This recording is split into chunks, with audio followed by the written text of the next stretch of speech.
Teraz momentálne žijem úžasnou knihou Nekonečný Leonardo, ktorý sa mi podarilo teda sa dostať do toho registra, som medzi tými vyvolenými a z tohoto knižkou mám taký rituál, že vlastne každý deň si dám takú 10-15 minútovku, keď si také 2-3 stránky naozaj poctivo prečítam. Takže to je to, čím žijem momentálne. Potom takou mojou srdcovkou je Terry Pratchett, od ktorého mám prečítané skoro všetko. To je naozaj pre mňa taká oddychovka. Beriem si to na dovolenky, beriem si to na miesta, kde naozaj som v relaxe a som v kľude.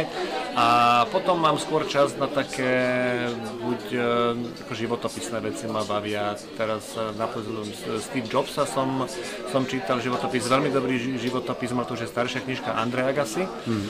Open sa to volalo, myslím. Knižky mám naozaj rád, ale nemám na ne toľko času, ako by som chcel mať. Čiže je to viac menej otázka toho leta, keď je toho času viacej a striedam to. Striedam to takými ľahšími žánrami, ako je ten Terry Pratchett napríklad spomínaný, alebo potom niečím takýmto životopisným, alebo napríklad, čo vyšli také tie knižky, 50 vecí, ktoré by ste mali vedieť o filozofii, matematike a tak ďalej. Tak mám to doma a vždy sa k tomu tak na chvíľočku vrátim, pozriem si nejaké 2-3 kapitolky. Skôr teda inklinujem k takýmto knižkám, aj keď je pravda, že tam sa to nedá čítať tak pohodovo, že si sadnem a 3 hodiny idem. Hej, že jednoducho je to o tom, že si k tomu sadnem na nejakých 15 minút, radšej si dôkladne prečítam 1-2 kapitoly a niečo si sa pokúsim teda do tej hlavy si zafixovať, aby som to tam mal.